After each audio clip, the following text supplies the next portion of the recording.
नमस्कार, मी आशिष जाधव. कॅफे 24 तास मध्ये तुमचं स्वागत आहे. भारतीय जाती व्यवस्था ते जागतिक वर्णव्यवस्थेवरती आज परखड भाष्य करणारे फार कमी लोक आहेत. त्यातल्या त्यात असे लोक की जे महाराष्ट्रातून आपलं मूळ सांगतायत, नांदेडसारख्या जिल्ह्यातून हार्वर्ड युनिव्हर्सिटीमध्ये सिनियर फेलो झाले आहेत. आज जगातल्या नामांकित अग्रगण्य वर्तमानपत्रांमध्ये त्यांचं स्तंभलेखन सुरू आहे. भाष्य इतकं परखड आहे की ते भाष्य परखड झाल्यामुळं आज अशी एकही वृत्तवाहिनी नाही आहे आघाडीची, जगातली म्हणतोय मी, की त्या वृत्तवाहिनीनं त्यांची मुलाखत घेतलेली नाही आहे. BBC असू दे, CNN इंटरनॅशनल असू दे, आणि आज ते प्रत्यक्ष झी 24 तासवरही मुलाखतीसाठी आलेले आहेत. मी स्वागत करतोय डॉक्टर सूरज एंगडे यांचं. डॉक्टर सूरज एंगडे हे हार्वर्ड युनिव्हर्सिटीमध्ये सिनियर फेलो आहेत. कास्ट मॅटर्स हे बहुचर्चित पुस्तक सध्या त्यांचं खूप गाजतं आहे, ज्यामध्ये भारतीय जातीव्यवस्थेवरती खूप परखड भाष्य त्यांनी लिहिलेलं आहे. त्याचबरोबर रॅडिकल इन आंबेडकर या पुस्तकाचं त्यांनी सहसंपादनसुद्धा केलं आहे. ते सुद्धा पुस्तक आज भारतात सर्वत्र उपलब्ध आहे. असे आपल्यासोबत खूप मेहनतीनं अमेरिकेपर्यंत हार्वर्ड युनिव्हर्सिटीपर्यंत पोहोचलेले डॉक्टर सूरज एंगडे आहेत. सूरज, या मुलाखतीत तुमचं स्वागत आहे. खूप खूप धन्यवाद आशिष. सहसा आपल्या दोघांना वेळ भेटत नाही बोलण्यासाठी. सहसा आपण पॅनलमध्ये असतो आणि विषय असतो, त्याच्यामुळे मला आधी सर्वप्रथम मला तुमचे अभिनंदन करायचे 2 कारणासाठी. एक तर बहुजन समाजातील पत्रकार होणं आणि पत्रकार होऊन त्याच्यानंतर ती जी सीडी आहे त्या सीडीवर चढून आज एका महत्वाच्या व्यासपीठावर होऊन एक जबाबदारी सांभाळणं, मला खरंच हे अबल बहुजन समाजाला प्रेरणादायी आहे. तसं तुमचं आता सध्याचा जो काम आहे.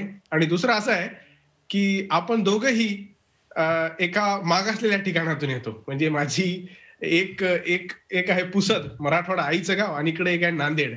तर त्याच्यामुळं हे जे नॉन वेस्टर्न महाराष्ट्र डॉमिनन्सचा जो प्रकार आहे, याच्यामुळे मला त्याचा आणखीन एक थोडं अभिमान आहे. आपल्या 2 जिल्ह्यांमध्ये म्हणजे यवतमाळ आणि नांदेडमध्ये पैनगंगा नदी वाहते, ती आपल्याला डिवाइड करते. तुम्ही मराठवाड्यात जाता, मी विदर्भामध्ये येतो.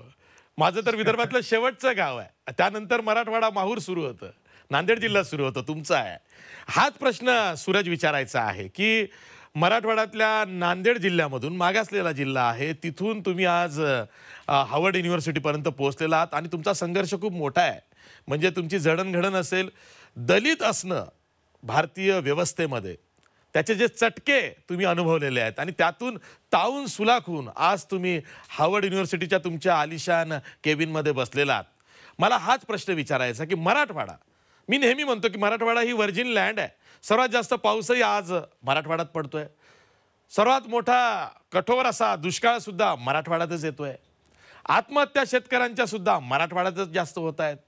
टॅलेंट पूल सुद्धा हे मराठवाड्यातूनच मुंबई पुण्याकडे येत आहे. असं का होतंय? मराठवाडा सगळं काही आहे, पण त्याच वेळी सगळं काही हिरावून घेतलं जातं, अशी परिस्थिती. असं का? खूप महत्वाचा प्रश्न विचारला आणि तो थोडासा इमोशनली देखील आहे माझ्यासाठी तो प्रश्न. कारण जेव्हा केव्हा म्हणजे विशेषतः मी पी सायनाथ सोबत म्हणजे जेव्हा तो इकडे येत असतो, तेव्हा त्याला मी वारंवार विचारलेलं आहे की म्हणजे तो शेतकऱ्यांच्या आत्महत्यावर त्याचं संशोधन चालू असतं, आताही आहे. आणि तो विशेष हमेशा मला सांगत असतो की मराठवाड्याची म्हणजे भारतामध्ये सगळ्यात बिकट अवस्था सध्या शेतकऱ्यांची जिथे असेल, विशेषतः सरकारी त्याला म्हणजे इग्नोरन्स, आणि दुसरं आहे त्यांच्याकडे असलेली तिकडची आपली जी सामंती व्यवस्था, त्याच्यामुळंही देखील मराठवाड्या शेतकऱ्यांचं तो म्हणत असतो की खूप हानन होत आहे आणि चालत आलेलं आहे. त्याच्याकडे अक्षरशः म्हणजे 20-30 वर्षांचा डेटाच आहे.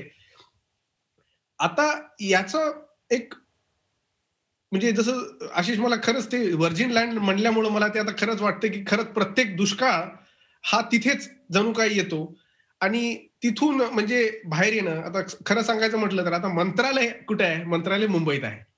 किंवा समाज कल्याणचं ऑफिस कुठे आहे? पुण्यामध्ये आहे, सेक्रेटरिएट. तर मला समजा एखादं डॉक्युमेंट समजा जाऊन मला जमा करायचं किंवा एखादी तिथून डॉक्युमेंट घ्यायचं, तर मला 12 तासाचा जनरल डब्यामध्ये प्रवास करावा लागायचा. 150 रुपयाचं तिकीट, देवगिरी एक्सप्रेस किंवा नंदीग्राम एक्सप्रेस जाती, एक लाईन आहे. आणि तो प्रवास म्हणजे कधीच कळायचं नाही की 12 तास जीवाचं एवढं रान करून जाणं, फक्त काही कागदपत्रांसाठी किंवा काही याच्या करण्यासाठी आणि त्याच्यातल्या त्याच्यात तिथं जाऊन तुमची नांदेडी मराठी बोललं, की पुढचा ऑटोवाला असेल, ऑटोवाला स्वतः महाराष्ट्राचा नसेल, पण त्याला ती ॲक्सेंट लक्षात येते किंवा तुमच्या तिथे जाऊन तुमचा तो तिथला कारकून आहे किंवा चपराशी आहे किंवा कोणी अधिकारी आहे. तुमच्या ॲक्सेंटला पाहून तुम्हाला तुमचं तपासणारा किंवा तुम्हाला तुमचं अवलोकन करणारा याच्यामुळे नवीन ॲक्सेंट घ्यायचं. म्हणजे आपली मायची जी ॲक्सेंट आहे ती सोडायची. कारण बाबा कुठे आपल्यावर कोणी अत्याचार करू नये किंवा कोणी शोषण करू नये. ही व्यवस्था मला आत्तापर्यंत कधीच लक्षात आलेली नाहीये. आणि म्हणून काय झालं, की जेव्हा तुमच्याकडे ते ॲक्सेंट नाहीये किंवा तुमच्याकडे जो स्पेस नाहीये, त्याच्यामुळं तुम्हाला जी दिलेली पदवी आहे, आता आमच्या मराठवाड्यातून मकरंद अनासपुरे होता. एवढा उत्कृष्ट कलाकार, त्याला सर्वात प्रथम कॉमेडियन म्हणून लोकांनी स्वीकारलं. मग तसंच विदर्भाची ही परिस्थिती आहे. त्याच्या याच्यातूनही तुम्ही पाहता, की इथूनही आपल्याकडे अनेक रंगाचे उत्कृष्ट लेखक त्याच्यानंतर सांस्कृतिक याचा एक एक एक मोठा काय म्हणतो आपण त्याला एक इतिहास राहिलेला आहे आणि मराठवाड्याचा एक इतिहास आहे. ॲटलीस्ट काही भागाचा पाहिला तर इंग्रजांनी मराठवाड्यावर कधीच राज केला नाही. तो एक इतिहास आपल्याकडे खूप कमी लोकांना हे आहे. आमच्याकडे 17 सप्टेंबर साजरा करतात. 15 ऑगस्टही करतात, 26 जानेवारीही देखील करतात. पण 17 सप्टेंबर पण हा महत्वाचा दिवस आहे. कारण तो मराठवाडा मुक्ती दिन आहे. आमच्याकडे जे राज्य होतं ते निजामाचं होतं. त्याच्यामुळं आमचा मराठवाड्याचा आणि भारताचा जो संबंध आहे, तो आपल्याला या इतिहासाच्या दृष्टिकोनातून पाहावा लागेल आणि मग तुम्हाला लक्षात येईल, की मराठवाड्याची जी झालेली बिकट अवस्था आहे, त्याच्यामागे इतिहासाचे कारणं राहिलेली आहेत. सूरज, आता कॉन्टेंट इज द की. जवळपास एक 15 वर्षाआधी कॉन्टेंट हा की नव्हता. म्हणजे जसं तू आता म्हणालास की तुम्ही मुंबई पुण्याकडे आलात तर तुमचा ॲक्सेंट कसा आहे, तुम्ही कसं बोलता, तुमचा लहेजा कसा आहे, या इन्फिनिटी कॉम्प्लेक्समध्येच तुम्ही जगत असता आणि मग तुम्ही स्वतःला प्रोफेशनल म्हणवता म्हणवता त्यावरती मात करता, पण त्याला बरीच वर्ष उलटून जातात. आता तसं झालेलं नाही आहे. आता कॉन्टेंट जर का तुमच्याकडे असेल तर तुम्ही तो विकू शकता. तो कॉन्टेंट तुमचा सेलेबल झाला आहे. ही 15 वर्ष आधीपर्यंत तशी संकल्पना इतकी रुजली नव्हती. म्हणून आता काय दिसतंय मुंबई पुण्याकडे, की आपापल्या मातीचा वारसा सांगणारे, त्या लहेजात त्या उच्चारात बोलणारे जास्त आलेले आहेत आणि ते जास्त कुठलाही न्यूनगंड न बाळगता ते आज बोलतायत, वावरतायत. ही एक खूप सकारात्मक आणि खूप पॉझिटिव्ह ज्याला आपण म्हणूया अशी बाब आहे सूरज. नाही, नाही. बिलकुल आशिष आणि मला तरी खरंच त्या तमाम मराठवाड्याच्या किंवा विदर्भाच्या लोकांचं खरंच मला त्यांचा अभिमान आहे आणि त्यांनी जो दाखवलेला आत्मविश्वास आहे आणि ही खरंच लढाई आहे. म्हणजे जसं सांगितलं हा एक उदाहरण दिला, की जो डॉमिनन्स आहे. त्याच्यानंतर म्हणजे एका विशिष्ट भागाचा. पण तुम्ही हे पहा ना, मग मग ती कुठली चळवळ असो, सोशलिस्ट चळवळ असो का हिंदुत्वाची चळवळ असो, का दलित पॅन्थर असो, ह्या केंद्रस्थानी मुंबईमध्ये राहिलेल्या आहेत. पण जिथे प्रखर आंदोलनं व्हायची, ते मराठवाडा राहिलेला आहे.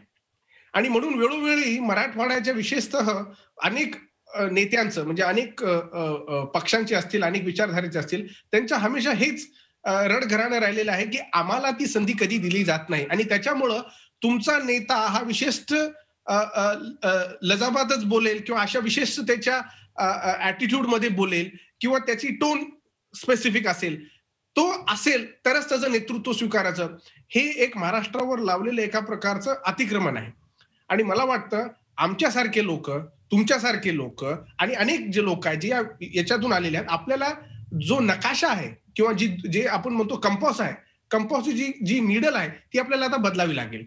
ती आता पश्चिमेकडे न पाहता आपल्याला आत जावी लागेल. आणि मी जसं आम्ही हिंटरलँड मधून येतो, म्हणजे आजूबाजूला काहीच व्यवस्था नाहीये. म्हणजे विशेषतः चांगल्या दवाखान्यात जायचं म्हटलं तर 7 तासात प्रायव्हेट गाडी करा आणि हैदराबादला जा. आणि समजा थोडे बहुत पैसे असतील तर आणि वेळ असेल तर 11 तास पुण्याला जा. म्हणजे तुम्ही बघा किती बिकट अवस्था आहे. जसं मी वाचत होतो लेह लद्दाखच्या गोष्टी लहानपणी मट्टामध्ये यायच्या, की एक शाळेत वगैरे जायला किंवा बेसिक ज्या अम्युनिटीज आहेत त्याच्यासाठी तुम्हाला एवढा तास प्रवास करावा लागायचा. आमची काय तेवढी त्याच्यापेक्षा काही वेगळी परिस्थिती नव्हती. आजही तीच परिस्थिती आहे आणि याचं म्हणजे मला वाटतं आता खूप लोक म्हणजे या विभागातून आता जसं आशिष तू म्हटला 15 वर्षापासून मी त्याचा साक्षीदार आहे.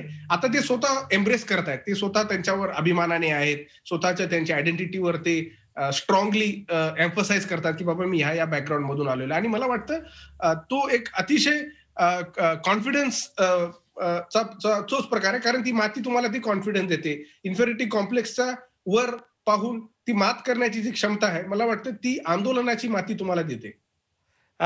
डॉक्टर सूरज हेगडे, मला हा एक प्रश्न आवर्जून विचारायचा आहे की एक तर तुम्ही दलित असणं, खडतर आयुष्य काढत काढत झगडत वरपर्यंत पोहोचणं आणि आधीपासून मला काहीतरी वेगळं करायचं आहे. डॉक्टर बाबासाहेब आंबेडकरांनी जी स्वप्न मला दाखवलेली आहेत त्यातनं मी ऊर्जा घेऊन मी स्वतः ऊर्जा बनू पाहतोय. हे वाटणं हे प्रत्येकाला शक्य होत नाही. म्हणजे मी तुमचा थोडासा अभ्यास केला, लक्षात काय आलं की अशी कोणती ती वेळ आहे की त्यावेळेस तुम्हाला असं वाटलं की नाही या, मला काहीतरी वेगळं करायचं आहे, मला माझ्या समाजासाठी हा नंतरचा विचार आहे, पण मला आधीच काहीतरी वेगळं करायचं आहे, असं करायचं आहे की माझ्या आधी ते अनेकांना शक्य झालेलं नाही. माझ्या परिस्थितीत राहून, मला माझ्या परिस्थितीत राहून मोठं व्हायचं आहे, हे कधी वाटलं?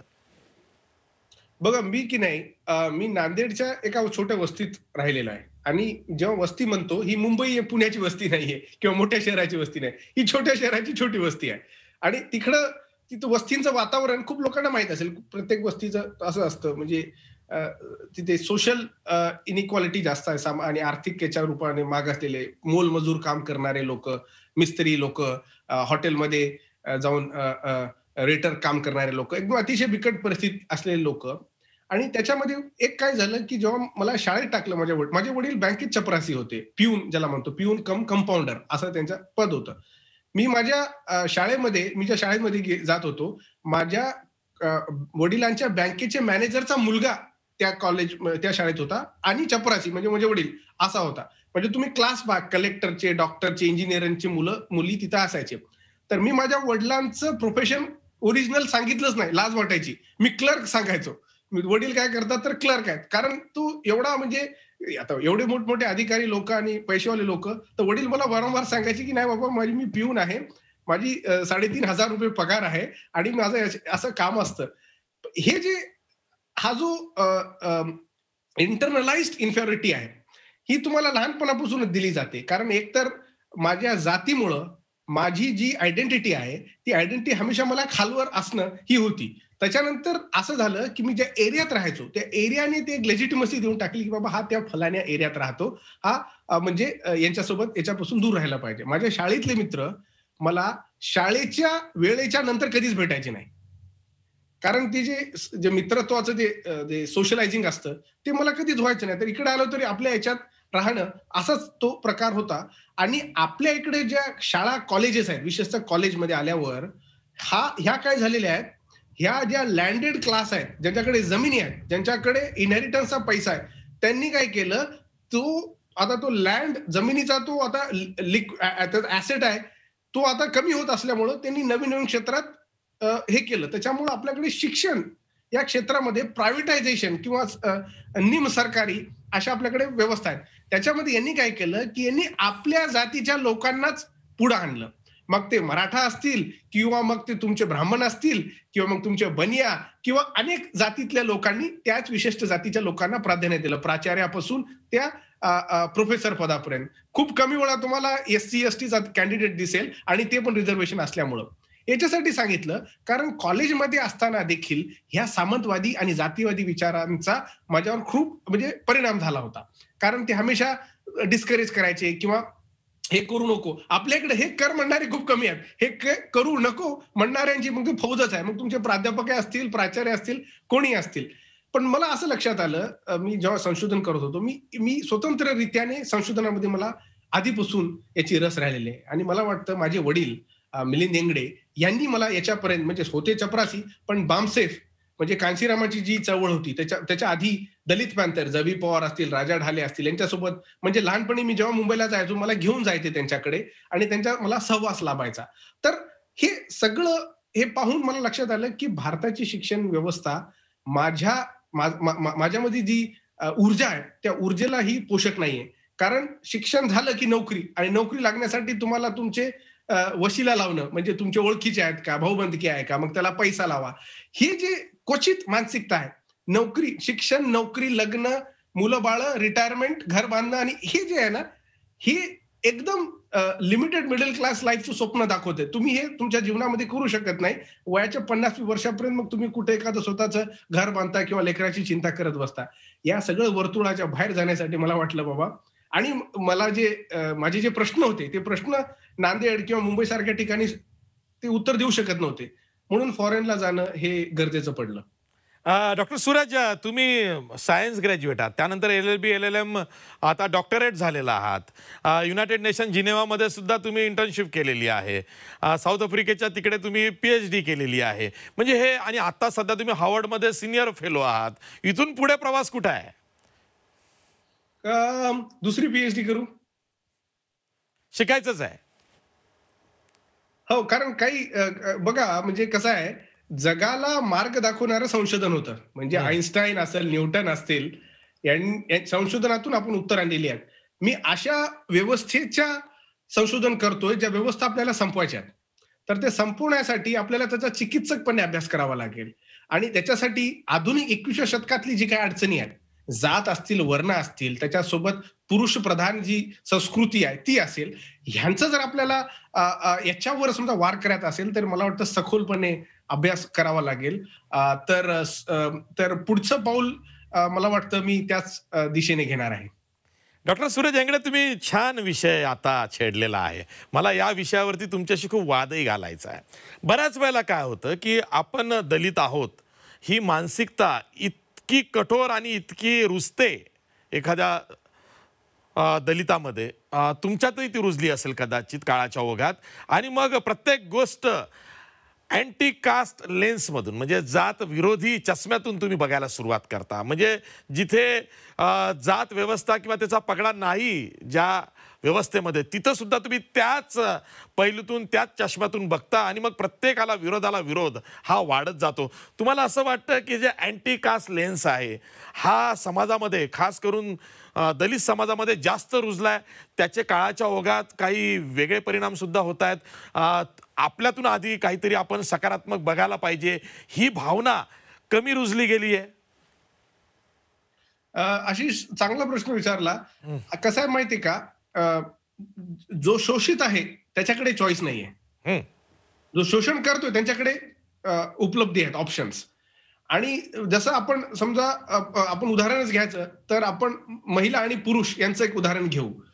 आता पुरुषाला पुरुष प्रधान संस्कृतीच काही वाईट वाटत नाही.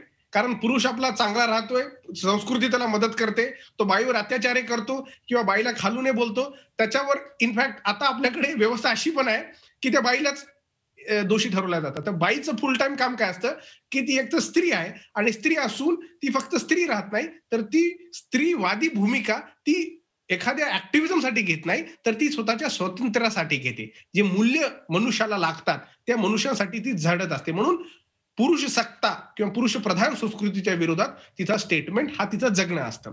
आणि आपल्याकडे काय झालेलं आहे की अँटी कास्ट लेन्स जो आहे हा ह्युमॅनिटेरियन लेन्स आहे. म्हणजे अँटी कास्ट लेन्स हा मानवीय मूल्यांचा लेन्स आहे. तर मला समजा तुमच्यातला माणूसपणा गेलेला आहे, तुम्हाला किंवा बाईपणा गेलेला आहे, तुमच्यात परत आणायचा असेल, तर मला वाटतं भारताला अँटी कास्ट लेन्सची खूप आवश्यकता आहे. कारण तुमच्यातली जी दया, करुणा, मैत्री ह्या भावना जातीवादामुळे मरतात आणि याच्यामुळे आपण भक्षक होऊन समाजामध्ये वापरत असतो. तर तुमच्यातला राक्षसपणा मारायचा असेल तर अँटी कास्ट नावाचं डिस्कोर्स इंजेक्शन आपल्या शरीरात आणि मनात घालावं लागेल, जेणेकरून आपल्याला ज्या गोष्टी ज्या रंगाच्या आहेत त्याच रंगाच्या दिसतील. इथे काय झालेलं आहे, आपल्या इकडे अँटी कास्ट लेन्स किंवा अँटी पॅट्रियार्कीचा जो लेन्स आहे ते लोकांनी पर्सनली घेतलेला आहे. लोकांना असं वाटलं की बाबा माझ्या इंडिव्हिज्युअलवर वार आहे. ती इंडिव्हिज्युअलवर वार नसून व्यवस्थेविरुद्ध वार आहे.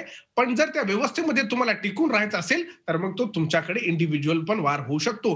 पण जर तुम्हाला व्यवस्थेच्या विरुद्ध लढायचं असेल तर तुम्ही देखील अँटी कास्ट होऊ शकता. आणि हे उदाहरण आपल्याला महात्मा फुल्यांपासून ते बाबासाहेब आंबेडकरांपर्यंतच्या चळवळीमध्ये दिसतं. मग ती सत्यशोधक चळवळ असो पुण्यामध्ये ज्यांनी लाभली, आणि बाबासाहेबांची जी आंबेडकरवादी चळवळ, मग अनेक त्यांचे ठिकाणचे त्यांचे सहकारी तुम्ही पहा, अनेक जातींचे सहकारी त्यांच्यामध्ये होते. योगीराज बागुलांनी पुस्तकं दिलेलं आहे, आंबेडकर तर सहकारी आंबेडकरी चळवळीतील. त्याच्यामध्ये तुम्हाला दिसेल की अँटी कास्ट हे फक्त दलित नसून अँटी कास्ट ब्राह्मण वर्गाची राहिलेले आहेत. अँटी कास्ट हे तुमच्या अनेक बहुजन समाजातील वर्गातील लोक राहिलेले आहेत. पण हे काही निवडक लोक आहेत. याचा अर्थ असा होतो, ज्यांनी मानवीय मूल्यांना प्राधान्य दिलं, तो अँटी कास्ट झालेला आहे. डॉक्टर सूरज हेंगडे, मला याच्या पुढे जाऊन हा प्रश्न विचारायचा आहे की भारतासारख्या देशामध्ये जिथे वर्ण व्यवस्थेतून जाती व्यवस्था खूप घट्ट झालेली आहे, म्हणजे 2 वर्ण जेव्हा आले तर तो उच्च नीच्च करतो, 2 जाती जर का एकत्र आल्या तर तोही उच्च नीच्च करतो. इथं इतका हा घट्ट पगडा हा पदोपदी दिसतोय. इथे तुम्ही जाती निर्मूलन कसं करणार? हा विचार सुद्धा अनेकांना पसंत नाहीये. नाही आशिष, आपल्याला काय करावं लागेल, आपल्याला आपल्यातली मानवीयतेला प्राधान्य द्यावं लागेल. सध्या आपण आपल्या इंग्रजी शब्द बिगटरी आणि इनसिक्युरिटी ह्या 2 इमोशन्सला आपण प्राधान्य देतो. आणि जो विरोध करतो अँटी कास्ट मुवमेंटचा किंवा कुठल्याही शोषण विषमतावादी विचारांच्या जो विरोध करतो, त्याचा विरोध करणारा व्यक्ती तो इनसिक्युअर आहे किंवा ती इनसिक्युअर आहे. त्यांना काय वाटतं की हे लोक आमचं काहीतरी घेत आहेत, हे लोक आमच्याकडून काही घेतील. त्यांना इतिहासाची खूप कमी जाण आहे आणि त्यांना सांगणारे लोक देखील अशिक्षित होते. त्याच्यामुळं काय झालेलं आहे की लोकांनी जो वार आहे तो वार एका वेगळ्या दृष्टिकोनातून स्वीकारलेला आहे. आता समजा आपल्या इकडे समजा एखादी सामाजिक चळवळ किंवा आंदोलन चालत असेल, शेतकऱ्यांचं आंदोलन आपल्याकडे झालं. आता जेव्हा शेतकऱ्याचे आंदोलन आपल्याकडे झालं तर एक वर्ग असाही होता जो म्हणाला शेतकऱ्याच्या आंदोलनामुळे आम्हाला परीक्षा बसता येत नाही, हे कशाला आंदोलन करतायत. तो त्यांचा एक दृष्टिकोन होता. पण जर तुम्ही तो मानवीय लेन्स लावला तर तुम्हाला लक्षात येईल की शेतकऱ्यांची मुलं आहेत, शेतकऱ्यांच्या मुलांनाही शाळेत जायचं आहे, त्यांच्याही पाया भाजलेल्या आहेत, एवढे 100 किलोमीटर चालून आलेले आहेत. तो जो लेन्स आहे तो लेन्स आपल्याकडे नाहीये. पण मला वाटतं आपण तो कल्टिवेट करू शकतो. तो कसा कल्टिवेट करू शकतो? मायेनं आपल्याला प्रेम दिलेलं आहे, बापानं आपल्याला माया दिलेली आहे. हेच जर आपण समाजामध्ये देऊ शकलो, काय होतं, आई वडिलांचं प्रेम आपण घेतो पण ते ट्रान्सलेट फक्त निवडक लोकांची करतो. हे व्हायला नको. आणि आपले आई वडील देखील जेव्हा आपल्यासोबत प्रेम करतात किंवा आपल्याला त्या करुणा देतात, तेव्हा ते स्वतःपुरतं देत नसून ते तुम्हाला जगासाठी तयार करत आहेत. हे विशेष, हे छोट्या मामूली गोष्टी आहेत. आपल्या घरातच मुलाबाळांकडे आपण पाहतो, आपण मुलाबाळांना कोणाची नफरत करायला शिकवत नाही. पण जेव्हा ते मोठे होत राहतात तेव्हा तुमच्यातला उतार वयात असतील किंवा काही असेल, तुम्ही मुलांना त्या प्रकारचं कठोर व कर्मठ बनवण्याचा किंवा मुलीला बनवण्याचा प्रयत्न करतात. आणि जातीवर का बोलत नाहीत लोक? कारण लोकांना जातीचा फायदा झालेला आहे. जे जातीच्या शोषणावर फायदा केलेले आहेत आणि आजही भारतामध्ये 2100 वर्ष समाजाला अस्पृश्य ठरवलेला आहे. असा एकही जगात समाज नाही ज्यांनी विशेष अस्पृश्य लोअर क्लास असतील पण अस्पृश्य म्हणजे आउटकास्ट केलेलं, मला वाटतं जगामध्ये असं कुठेही माझ्या जेवढ्या अभ्यासात आहे कुठलाही समाज नाही जे एवढ्या कंटिन्युअसली केलेला आहे. मग 2100 वर्ष ज्यांना अस्पृश्य ठरवलं, 2100 वर्ष त्यांनी त्याचा फायदा पण घेतलेला आहे.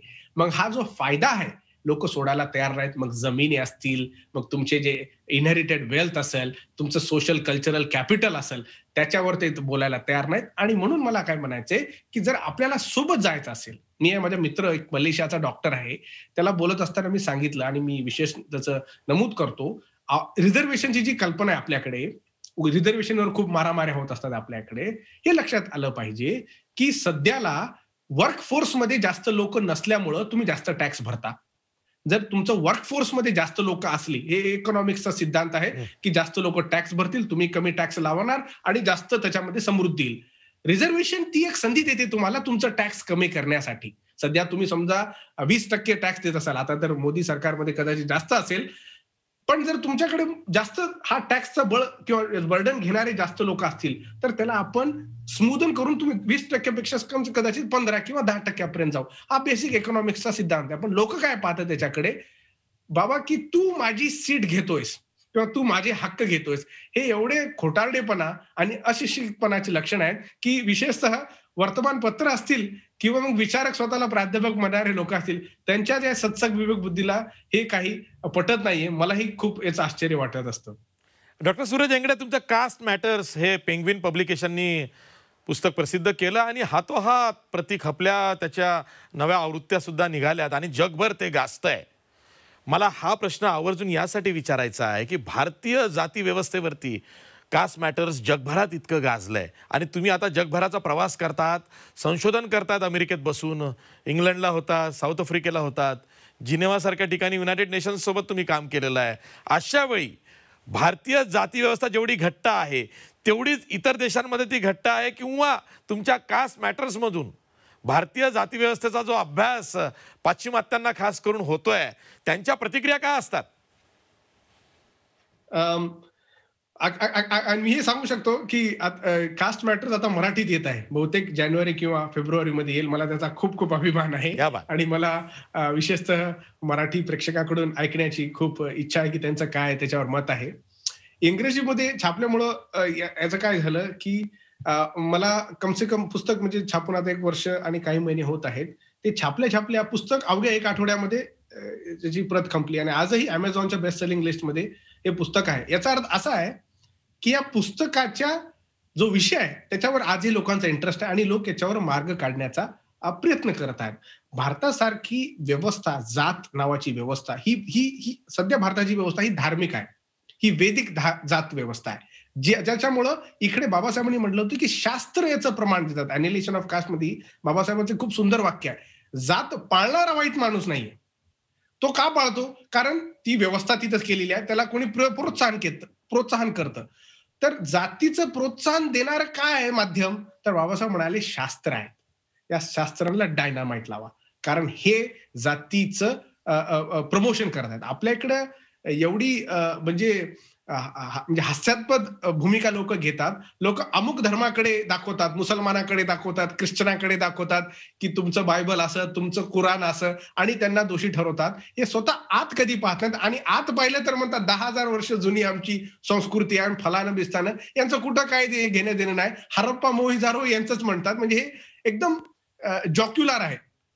जे आर्य मायग्रेशन झालं त्याच्यानंतर ह्या व्यवस्था घट्ट झाल्या. याच्यावर डेव्हिड रायक यांचं जेनेटिक याच्यावर पुस्तक आहे. हार्वर्ड मेडिकल स्कूलचे आमचे सहकारी आहेत. त्यांचं पुस्तक याच्यावर आलेलं आहे. भारतामध्ये धर्मनिहाय जाती व्यवस्था आणि आता काय झालेलं आहे, फक्त ती एखाद्या हिंदू नावाच्या धर्मामध्येच राहिलेली नाही. म्हणजे हिंदू म्हणजे ब्राह्मणिकल रिलिजन आहे हिंदू सध्याच्या याच्यामध्ये. कारण हिंदू बहुजन समाजात जे लोक हिंदू धर्म करतात आणि तुम्ही बघा जातीमध्ये वेगवेगळ्या प्रकारचे सेलिब्रेशन असतात. ब्राह्मणांचा जो गणेश चतुर्थी असतो आणि कुणबीचा किंवा मग महार मांगाचा जो गणपती असतो किंवा चांभाराचा जो गणपती असतो किंवा वंजाऱ्याचा, हे अलग अलग यांचं तुम्ही प्रमाण पाहता. याचा अर्थ काय होतो की जात व्यवस्था फक्त या धर्मात राहिली नसून ही मुसलमानांमध्ये गेलेली आहे, ही ख्रिश्चनांमध्ये गेलेली आहे आणि अनेक जे पारशी लोक आहेत स्वतःला कास्ट वगैरे नाही म्हणतात, पण कास्टिझमचं पालन जरूर करतात. तर त्यांच्यामध्ये देखील जात गेलेली आहे. अन्य देशांमध्ये असं आहे की जात नावाची व्यवस्था आहे, पण त्याच्याकडे त्याचे वेगळे परिणाम आहेत, त्याचं वेगळं प्रमाण आहे. आणि म्हणून भारताची जाती व्यवस्था ही घट याच्यासाठी आहे कारण इकडे त्याचं पोषण करणारं यंत्र आणि त्याचे विचार आपल्यामध्ये सहज आहेत. कोणी जात जर सांगत असेल, जातीचा पुरस्कार करत असेल, त्याला आपण समर्थन दिलेलं आहे. जर्मनीमध्ये जो हिटलरने नाझीवाद आणला होता, हिटलरचा जेव्हा तिथे पराभव झाला, त्याच्या अवघ्या 10 वर्षाच्या आतमध्ये त्यांनी हिटलरचं जे काही केलेलं वाईट काम होतं त्यांनी बंद केलं आणि नाझीचा न म्हटलं तर तुम्हाला जेलमध्ये टाकतात जर्मनीमध्ये. एवढी भीषण अवस्था आहे.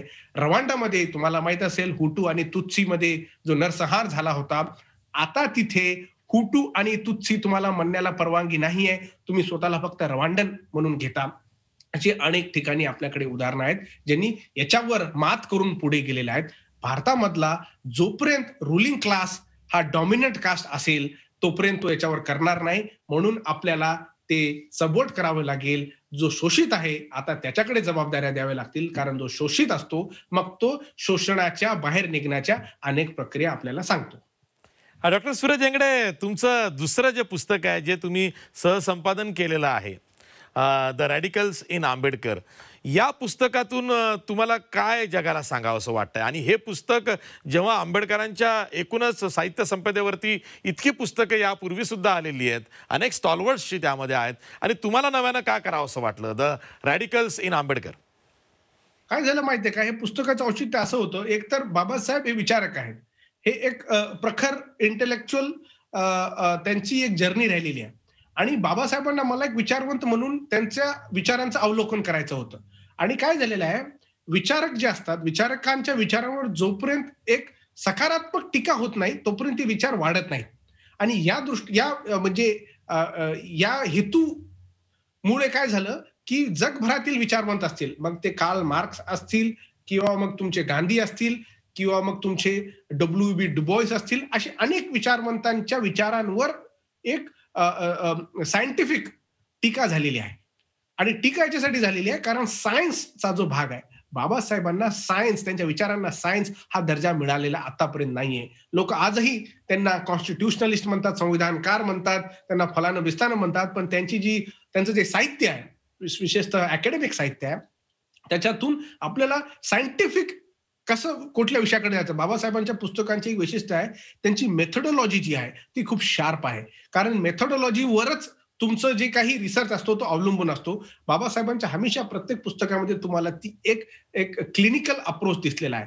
या पुस्तकामागं असा हेतू होता, की बाबासाहेबांची 125वी जयंती आहे आणि बाबासाहेबांना अप्रोप्रिएट करणारे, म्हणजे ज्यांनी जिंदगीभर बाबासाहेबांना नकारलं, त्यांची नफरत केली, त्यांना घाणेरडे नावं घेऊन उद्भवलं, असे लोक अचानक बाबासाहेबांना प्रेम करायला लागले.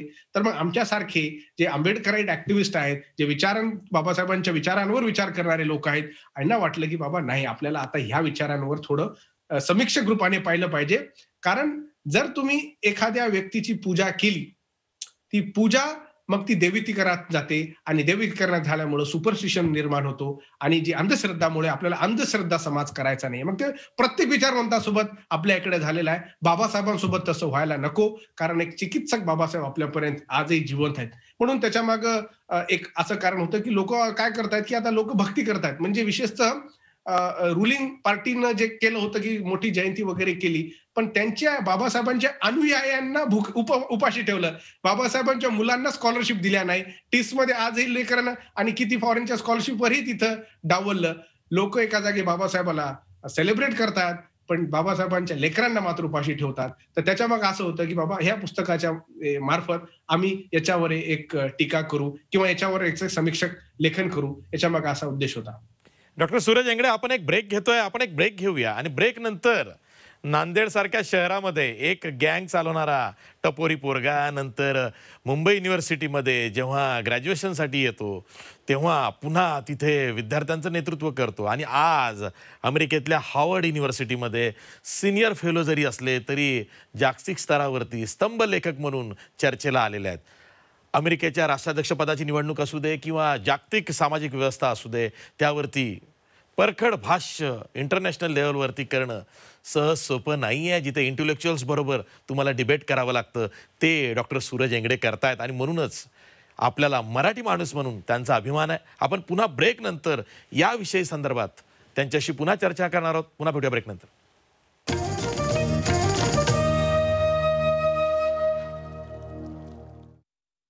आपल्या सोबत हार्वर्डचे senior fellow scholar doctor Suraj Yengde आहेत.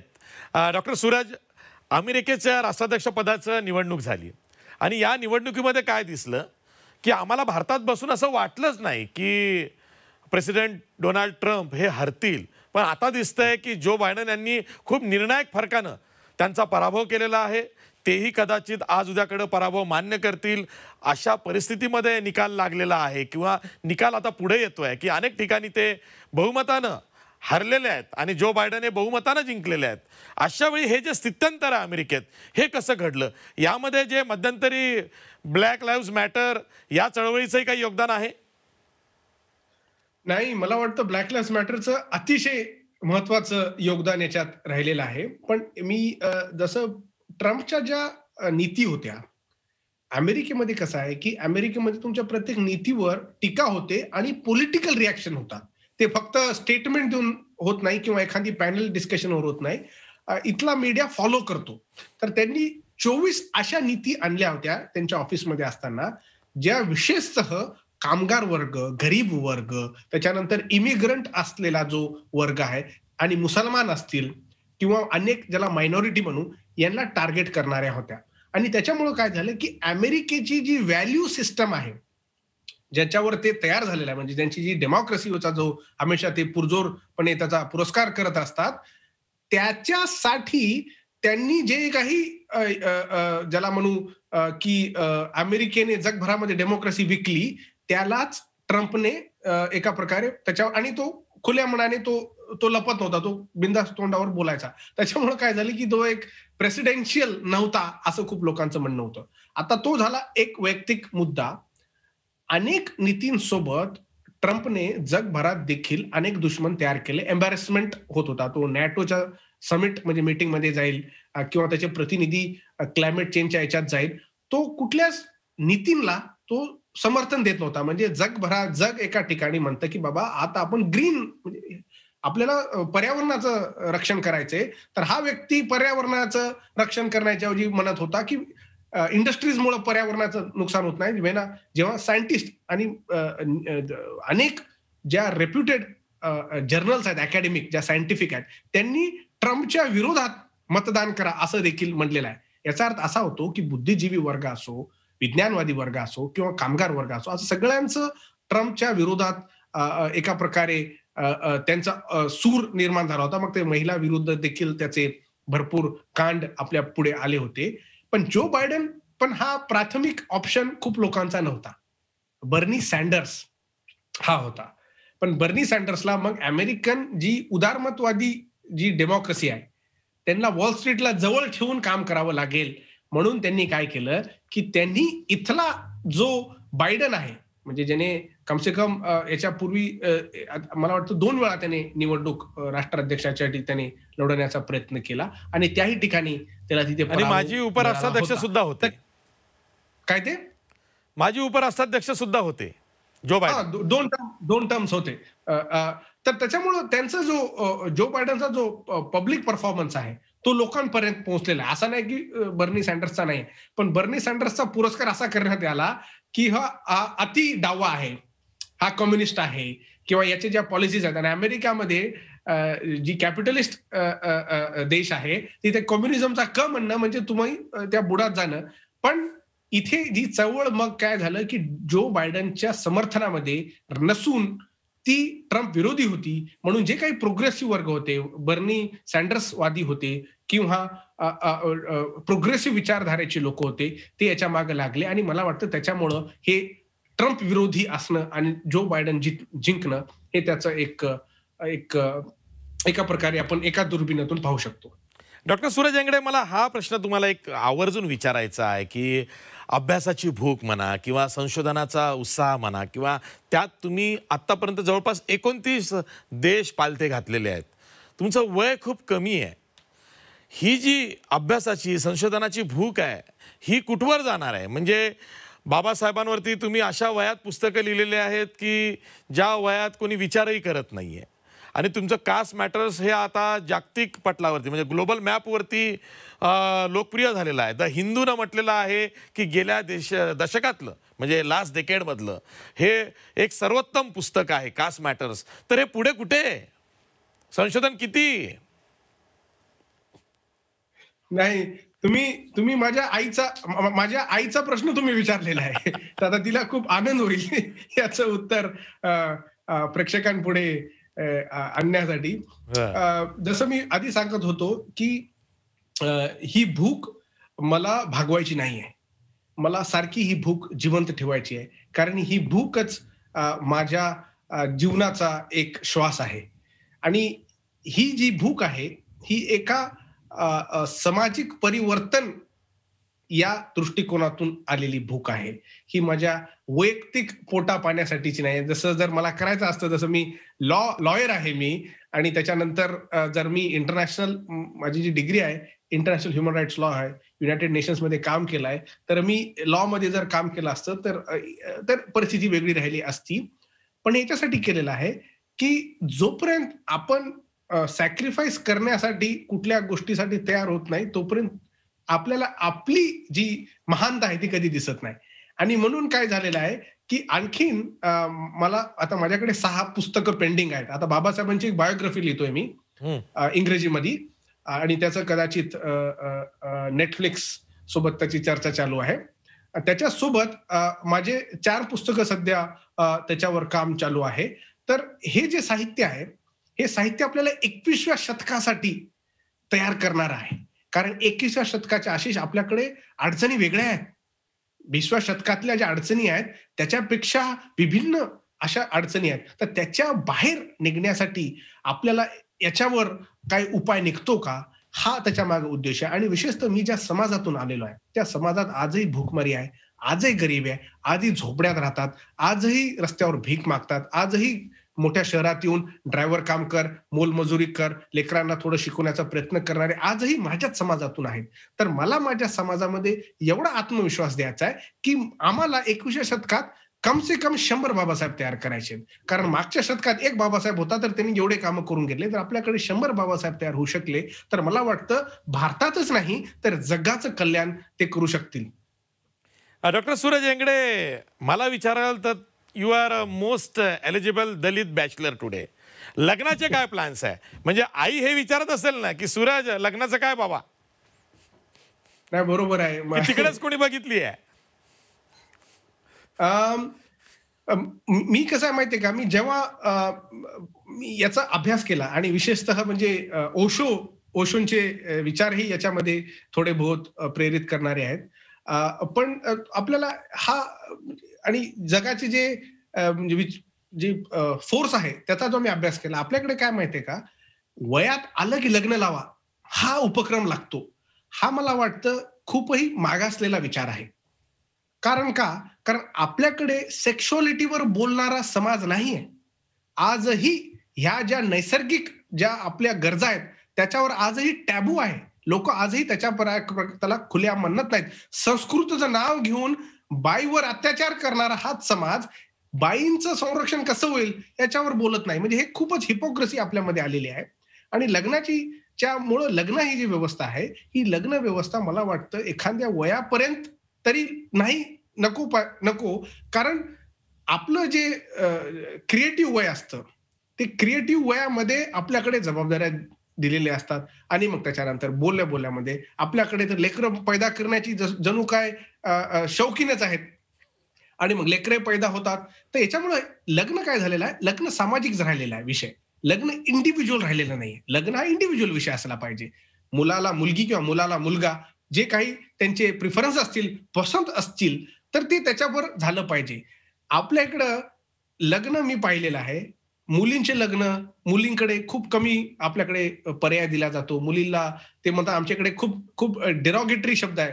भाजलं, भाजलं आणि त्याच्यानंतर लग्न केल्यानंतर आपल्याकडे डायव्होर्स करण्याची पद्धत नाहीये. डायव्होर्स केलं की बाबा त्या बाईला डाग लागला. हे जे स्त्री विरोधी जे काही यंत्रणा आपल्याकडे आहे, मी याचा विरोधक आहे. याच्यावर मार्ग काढण्यासाठी मला म्हणजे संतापाचीच गोष्ट येते, की कमी वयात लग्न लावतात आणि मग जेव्हा तुम्हाला खरंच स्वतःचं कळायला लागतं, तोपर्यंत मग तुमच्याकडे जबाबदाऱ्या येतात. तर तुमचे जे हौस, तुमच्या ज्या काही गुन्हा आहेत, त्याचं जोपर्यंत तुम्ही तपासणार नाही, तोपर्यंत तुम्ही दुसऱ्याच्या जीवनामध्ये जाऊन काय नवीन करणार आहात? तुम्ही त्याचंही नुकसान करणार, तिचं नुकसान करणार आणि स्वतःचंही करणार आणि त्याच्यामध्ये मग परिवाराच्या तर आपल्याकडे जणू काय कामच आहे गॉसिप करणं, चुगल्या वगैरे करणं. याच्या मला वाटतं बाहेर निघायचं असेल तर स्वतंत्र विचार आणि लग्नच हा एकमेव पर्याय आहे का? याच्यावरही आपल्याला विचार करावा लागेल. कारण बिना लग्न करता देखील जर तुम्हाला कारण लग्न काय माहिती आहे का, ही बांधिलकी आहे. सामाजिक आणि सरकारी बांधिलकी आहे. आता जर मला कोणावर प्रेम असेल, तर मला सरकारची घेणं देणं नाही आणि समाजाची घेणं देणं नाही. तो माझा वैयक्तिक विषय आहे. मी माझ्या वैयक्तिक जीवनामध्ये काही करत असेल, तर त्याच्यामध्ये मला ना सरकार नको, ना कुठला समाज नको. आणि तिसरी महत्वाची याच्यात इन्स्टिट्यूशन येते, ती येते फॅमिली. परिवारही याच्यामध्ये जास्त नाक खुपसायला लागतात. मग आणि आपला याच्यात काय आहे, की अरेंज मॅरेज कल्चर किंवा इंटिमेट फॅमिली कल्चर जो आहे, त्याच्यामुळं स्वतंत्रता ही खूप कमी भेटते. तर त्याच्यामुळं मला वाटतं एक नवीन याच्यामध्ये आपल्याला विचार करावा लागतील आणि मला वाटतं हे काय मी पहिली वेळ सांगत नाही. महाराष्ट्राला ह्या विचारांची संस्कृती ऑलरेडी लाभलेली आहे. आपल्याकडं आजही आपल्या सेक्शुअल डिझायर्सला मारल्या जातं. आणि का? कारण पुढचा व्यक्ती कोणत्या जातीचा आहे. हे लग्न अरेंज मॅरेजची प्रकार जे आहे, हे जातीय मॅरेज असतात. कारण जातीत लग्न होत नाही. पोट पोट जातीत लग्न होतं. तुम्ही कधी जा लग्न सोयरीक करायला, ते फक्त पोट जातीत करत नाही, ते पोट जातीत करतात. आमचा एक मित्र होता, दोन्ही जोशी होते. पण एक जोशी म्हणायचा, "तो आमचे नाहीयेत." मला लक्षात येत नव्हतं, की आमचे नाहीयेत काय म्हणायचं. नंतर लक्षात आलं, की याची पोटजात वेगळी आहे आणि त्याची पोटजात वेगळी आहे. आडनाव मात्र एक जरी राहिले. तर हा आपल्याला मला वाटतं आशिष एक सामाजिक प्रोग्रेसिव्हिझम आपल्याकडे आगरकरांची संस्कृती आपल्याला लाभलेली आहे. महात्मा फुल्यांची लाभलेली आहे. एवढे महंत विचारांचे लोक आपल्याकडे इथे राहिलेले आहेत. मला वाटतं त्या विचारांचा आपल्याला स्वीकार करावा लागेल. नुसतं सिलेक्टिव्ह करून स्वतःचं पोट भरेल आणि इन्सिक्युरिटीजमुळे आपण यांच्या विचारांचं राजकारण करू, मला वाटत नाही याच्यामुळं काय होईल. आणि खरंच जर आपल्याला नवीन समाज निर्माण करायचा असेल तर 21व्या शतकातल्या नवीन गरजा, नवीन विचार आपल्याला आणावे लागतील. आपल्याला 2100 वर्ष जुन्या विचार नको, 21व्या शतकातला नवीन विचार हवा. डॉक्टर सूरज हेंगडे, म्हणजे आईने तुमच्या हे उत्तर ऐकलं असेल तर त्यांच्या हे लक्षात आलं असेल की हा कदाचित तिकडचीच पोरगी उद्या जर का लग्न करायचं झालं तर निवडेल, म्हणजे तिनं हे आता समजून घेतलेलं आहे. बरं ठीक आहे डॉक्टर सूरज हेंगडे, माझा शेवटचा प्रश्न आहे, हा कुतूहलापोटी आहे. तुमची जी हेअरस्टाईल आहे हे खूप काही सांगून जाते. ही कोणापासून प्रेरित आहे? म्हणजे ही हेअरस्टाईल खूप वेगळी आहे, म्हणजे अमेरिकेत राहिल्यामुळं आहे की ब्लॅक लाईव्ह मॅटर नंतर ही आलेली आहे? या हेअरस्टाईल मागे राज काय? हे बघा, आपल्याकडे जेव्हा तुम्ही टीव्ही खोलता, तुमचे नट नटी कोण आहेत? सलमान खान, अजय देवगण, म्हणजे जे काही पॉप्युलर कल्चर आपण स्वीकारतो त्याचं आणि माझ्या बाप दाद्याचं काही घेणं देणं नाही. कोण सलमान खान, कोण शाहरुख खान, कोण अजय देवगण, कोण ऋतिक रोशन. पण त्यांचे जे काही फिजिकल फीचर आहेत ते इन्स्पिरेशन आहेत. आता मी जेव्हा वाढत होतो, आमच्याकडे तेरे नामचा पिक्चर आला होता सलमान खानचा. त्याची हेअरस्टाईल वगैरे वगैरे सगळेच अनुकरण करतात. ओरिजिनॅलिटी आपल्याकडे नाहीये. आपण सेकंड क्लास लोक थर्ड क्लास विचारायचं अनुकरण करत असतो. तर मला जेव्हा वाढत होतो, माझे क्रूळे, माझे नॅचरल केस आहेत, माझ्यासारखं दिसणारं कोणी इन्स्पिरेशन नव्हतं माझ्या पुढे. आणि माझ्यासारखं किंवा माझ्या रंगाचं, माझ्या टेक्स्चरचं किंवा माझ्या आडनावाचं देखील कोणी तिथे रिप्रेझेंटेटिव्ह नव्हता. तर जातही रिप्रेझेंटेशन नाही, शारीरिकही रिप्रेझेंटेशन नाही आणि केसाच्या बाबतीतही तिथे नव्हतं. तर काय झालं, मी हमेशा केस बारीक ठेवायचो कारण माझे क्रूळ आहेत आणि क्रूळ हे ग्रुपपणा असतो. विशेषतः काय शॅम्पू वगैरे लावा लागतो केस. माझ्या आजोबांचे म्हणजे आईच्या वडिलांचे निवृत्ती पायकरावचे असे केस आहेत, त्यांच्या फोटोमध्ये पाहिलं. माझ्या आईचे तसेच केस आहेत. मी जेव्हा परदेशात आलो तेव्हा या केसांचं लोकांनी किती चांगले आहेत याच्याबद्दल मला सांगायला सुरुवात केली. आणि नंतर याच्यावर करत असताना लक्षात आलं की आईन्स्टाईनचे केस असेच होते. तो जेव्हा त्याचे तुम्ही फोटो पाहिले. आणि एक प्राध्यापक आहेत मिनेसोटाला, अजय स्कारिया, गांधीवादी मोठे विचारक आहेत, त्यांचे केस असेच होते. मग म्हटलं माझ्या आईचे केस असे, माझ्या आजोबांचे केस आणि मोठ्या विचारवंतांची केस असे, तर कशाला कापायचे? मी जर समाजावर, दुनियावर प्रेम करायचं मला करायचं असेल तर मला स्वतःवर प्रेम करावं लागेल. मी स्वतःला स्वीकारावं लागेल. आपल्या याच्यात काय होतं की स्वतःला आपण नकारता आणि कोणाची तरी डुप्लिकेट कॉपी होण्याचा प्रयत्न करता आणि तिथे आपण आपली ओरिजिनॅलिटी विसरून जाता. म्हणून आपण आपले आडनावं बदलता, म्हणून आपण आपले गावं बदलता, आपण आपले ऍक्सेंट बदलता. आपल्यामधली जी ओरिजिनॅलिटी आहे ती तुम्हाला किती दूरवर घेऊन जाते हे माझ्या केसाच्या याच्यातून तुम्हाला दिसेल. आज ट्रेडमार्क आहे लोकांना याच्याबद्दल. आजही मी कुठेही इंटरव्ह्यू गेला की लोक मला केसामुळं हे नाही ते म्हणत असतात. पण त्यांनी हे पाहिलं नाहीये की हा स्वतःच्या आईवर, स्वतःच्या पूर्वजांवर प्रेम करतोय जेव्हा हा याचे केस अशा प्रकारे ठेवतोय, कारण ते नॅचरल आहेत. मी काय कोणाचे घेतलेले नाहीयेत. आणि याचा दुसरा असा एक मला वाटतं परिणाम याच्यामुळे असा झालेला आहे की ज्या लोकांची अशी केस आहेत त्यांना खूप कॉन्फिडन्स आलेला आहे.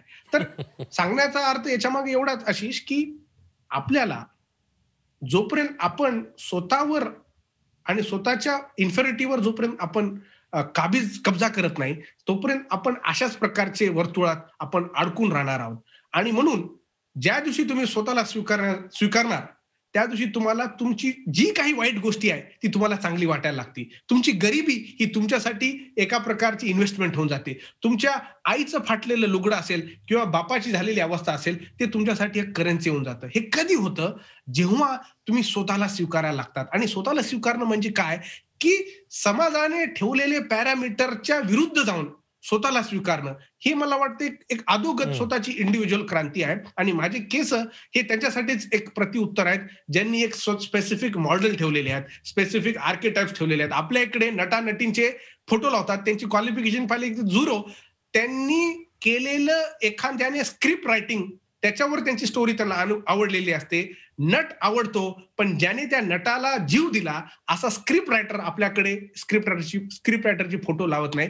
तर हा जो स्पेक्टॅकल आहे, हं. हा स्पेक्टॅकल आपल्याला दूर करायचा आहे. म्हणून मी सांगत असतो की स्वतःचे नॅचरल बिना फिल्टर. आता मी फोटो पासपोर्ट घ्यायला गेलतो, तर ते मला त्याने गोरा रंग करून टाकला त्या बिचाऱ्याने 10 वर्षा पहिलं. आणि मला पासपोर्टला म्हणजे जिथे देशात जायचो ते मला बाजूला करायची की तू नाही आहेस, तुझा रंग असा, तुझा चेहरा असा.